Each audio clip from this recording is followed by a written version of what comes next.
एखादी product company चालू करायची म्हटलं की हे काय सोपं काम नसतं. पार आयुष्याची माती होईपर्यंत काही लोक कष्ट करून अशी कंपनी उभी करत असतात. त्यात सगळ्यांनाच यश मिळते अशातलाही भाग नाही. पण एक नाव वगळता, ते म्हणजे रामदेव बाबा. रामदेव बाबा जरी योगासने शिकवणारा मोठा माणूस असला तरी ते एक दर्जेदार व्यावसायिक म्हणून अलीकडच्या काळात चर्चेत आले आहेत. पतंजली नावाने कंपनी काढत साबणपासून बिस्किटापर्यंत असे अनेक प्रोडक्ट्स त्यांनी मार्केटमध्ये लॉन्च केले आहेत. पतंजली कंपनी नैसर्गिक आणि आयुर्वेदपासून आपले सगळे प्रोडक्ट बनवते असा रामदेव बाबांचा दावा सतत राहिला आहे. या गोष्टीला धरून ते सर्वत्र जाहिराती देखील करत असतात. टीव्ही, सोशल मीडिया, होर्डिंग्स यामध्ये ते सतत ॲक्टिव्ह मोडवर असतात. पण आता त्यांच्या या जाहिरातीवरच सुप्रीम कोर्टाने आक्षेप घेतला आहे. काय आहे प्रकरण तेच समजून घेऊया या व्हिडिओच्या माध्यमातून. नमस्कार, तुम्ही पाहताय दैनिक राज्य लोकतंत्र. पतंजली कंपनी लॉन्च झाल्यापासूनच चर्चेत राहिली आहे. त्यांचा जाहिरात करण्याचा मुख्य चेहरा म्हणजे स्वतः रामदेव बाबा असतात.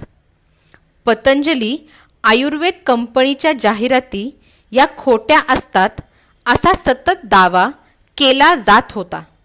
पण हे प्रकरण आता सुप्रीम कोर्टाने हाताळलं आहे. 23 ऑगस्ट 2022 रोजी सर्वोच्च न्यायालयाने इंडियन मेडिकल असोसिएशन IMA च्या याचिकेनंतर केंद्रीय आरोग्य मंत्रालय, आयुष मंत्रालय आणि पतंजली आयुर्वेद लिमिटेड यांना नोटीस बजावली. IMA ने पतंजलीचे संस्थापक रामदेव बाबा यांनी लसीकरण मोहीम आणि आधुनिक औषधांच्या विरोधात स्मिअर मोहिमेचा आरोप केला.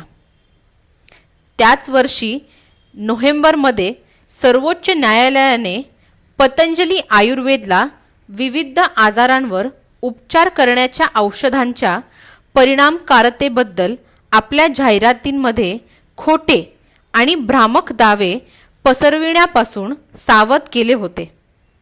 आज संक्षिप्त सुनावणी दरम्यान न्यायमूर्ती अहसानुद्दीन अमानुल्ला आणि प्रशांत कुमार मिश्रा यांच्या खंडपीठाने पतंजली आयुर्वेदला आधुनिक वैद्यकीय प्रणालीविरुद्ध दिशाभूल करणारे दावे आणि जाहिराती प्रकाशित करण्यापासून परावृत्त करण्याचे निर्देश दिले आहेत. शिवाय विशिष्ट रोग बरे करण्याच्या खोट्या दाव्यांना प्रोत्साहन देणाऱ्या प्रत्येक उत्पादनासाठी 1 कोटी रुपयांचा दंड ठोठावताना न्यायालयाने मोठा दंड आकारण्याच्या शक्यतेचे संकेत दिले आहेत. सुप्रीम कोर्टाने दिशाभूल करणाऱ्या वैद्यकीय जाहिरातांच्या व्यापक समस्येवर तोडगा काढण्यासाठी केंद्राने केलेल्या आव्हानाचा पुनरुच्चार केला. विविध आजारांवर पूर्ण बरा होण्यासाठी विशिष्ट औषधांद्वारे केलेल्या दाव्यांबद्दल विशेषतः चिंतेवर विचार करण्याची गरज आहे. सध्या सुरू असलेल्या कायदेशीर लढाईमध्ये सर्वसामान्य माणसाचे आरोग्य धोक्यात येऊ नये याची काळजी घेतली जात आहे. यामुळे चुकीच्या जाहिराती, विशेषतः आरोग्य सेवेतील, या पारदर्शक आणि अचूक असण्याची गरज आहे. तुम्हाला काय वाटतं? रामदेव बाबांच्या जाहिराती योग्य असतात का? आम्हाला कमेंट करून नक्की कळवा.